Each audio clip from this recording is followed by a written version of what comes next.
సంవిత్ నిరసన 5 బుద్ధందు దోచు జ్ఞానము శుద్ధంబని బల్కె పూర్వ పెద్దలు ధరను విద్యకు దోచిన బింబము బద్దుండని బల్కె వేర విద్యలూరా బుద్ధియు మనసు మిథ్య కాదటరా బుద్ధి మనసును దోచు మిథ్య ప్రతిబింబములు బుద్ధి మనసును దోచు మిథ్య ప్రతిబింబములు మధ్య దోచి మిథ్యైపోవును పెద్దలను సేవించగనవలె బుద్ధి సాక్షియుగనని పరిమిది హద్దులేనిది పెద్దనవనిది వ్యర్థులకు తెలియంగరానిది విద్యలూరా బుద్ధియు మనసు మిథ్యాగాదటరా. జై నిజ గురుభ్యో నమః. శ్రీ కూరాకుల దుర్గానంద పంచదశి స్వాముల వారి మహాద్వైత కేసరి నందు సంవిత్ నిరసనలో ఈరోజు మనం 5వ కందార్థం. నాయన శిష్య, కొందరు పెద్దలు ఎలా పలికారు, ఆ పలికిన విధానం, దానిలో ఉన్న యథార్థాన్ని నీకు ఎరిగిస్తాను. బుద్ధందు దోచు జ్ఞానము శుద్ధంబని బల్కె పూర్వ పెద్దలు ధరను. ఇక్కడ జ్ఞానము అనేది దేనిలో తోస్తున్నది అనేటువంటి విషయం చెప్తున్నారు. ఇక్కడ బుద్ధి అనేది అంతఃకరణంలో ఉన్న బుద్ధి కాదు, ఇది ధీయుతమైనటువంటిది. ఇది అవ్యక్త రూపంగా నా స్వస్వరూపమైనటువంటిది ఈ బుద్ధి. దీనిలో తోస్తూ ఉన్నది గుర్తెరిగేటువంటి జ్ఞానమైన నేను. అది శుద్ధము అని పలికారు పూర్వ పెద్దలైనటువంటి వారు, జ్ఞాన మార్గములలో మమేకమైనటువంటి వారు. ఏదైతే తోస్తూ ఉన్నదో ఈ మహత్తు అనే దానిలో తోచేటువంటి మహదహంకార స్వరూపమైన నేను ఏదైతే ఉన్నానో దానిలో తోచేటువంటి జ్ఞానం, ఇక్కడ బుద్ధి అనేది మొదలు, అది శుద్ధమైనటువంటిది అని పలికారు, అది శాశ్వతమైనటువంటిది అని పలికారు పూర్వ పెద్దలు. అయితే విద్యకు తోచిన బింబము,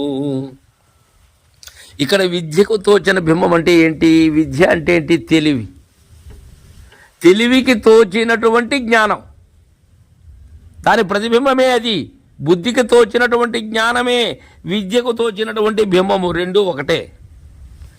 బద్ధుండని బల్కె వేరా విద్యలురా బుద్ధియు మనసు మిథ్యగా దటరా. విద్యకు తోచినటువంటి బింబము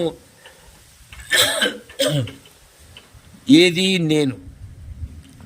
అది బద్ధుడవు అని ఎలా పలుకుతున్నావు? ఎందుకంటే ఈ బ్రహ్మమైనటువంటి బుద్ధి ఏదైతే ఉన్నదో, దానికి తోచినటువంటి జ్ఞానము ఏదైతే ఉన్నదో అది శాశ్వతమని, దానికి ప్రతిబింబింపబడేటువంటి బింబము ఏదైతే ఉన్నదో దానికి బద్ధుడవని ఎలా పలుకుతున్నావు? విద్యలే శిష్య, విద్య అవిద్య, అవ్యక్తము వ్యక్తము, ఆవరణము విక్షేపము, ఇంతే. ఇవి రెండు ఒక్కటే. బుద్ధియు మనసు మిథ్యాగాదటరా. ఆ మహత్తు కానీ మహదహంకారం కానీ ఇవి మిథ్య నాయన అని చెప్తున్నారు. ఇంకా బుద్ధి మనసును దోచు మిథ్యా ప్రతిబింబములు, ఈ బుద్ధి మనసును దోచేటువంటి మిథ్య ప్రతిబింబమే కానీ మరొకటి కాదు. అది లేనిదే, ప్రతిబింబము లేనిదే. మధ్య దోచి మిథ్య అయిపోవును. మధ్యలో ఏదైతే తోస్తూ ఉన్నదో అది లేనిదవుతుంది. అయితే ఈ సూత్రం ఎలా కనాలి? పెద్దలను సేవించి గనవలే బుద్ధి సాక్షియు గనని పరమిది.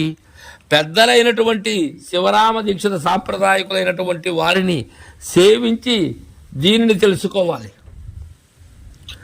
బుద్ధి సాక్షి కననటువంటి పరిపూర్ణమది.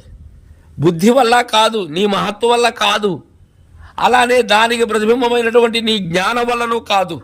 అదే సర్వసాక్షి. అలాంటిది పరిపూర్ణం. హద్దు లేనిది పెద్ద నవనిది.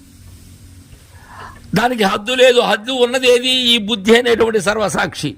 దీనికి హద్దు ఉన్నది. అయితే ఇది వ్యర్థులకు తెలియంగా రానిది, వ్యర్థవాదములైనటువంటి ఆటలు ఆడేటువంటి వారికి తెలియరానటువంటిది ఈ పరమ గోప్యము అని సంవిత్ నిరసన గావిస్తూ ఉన్నారు.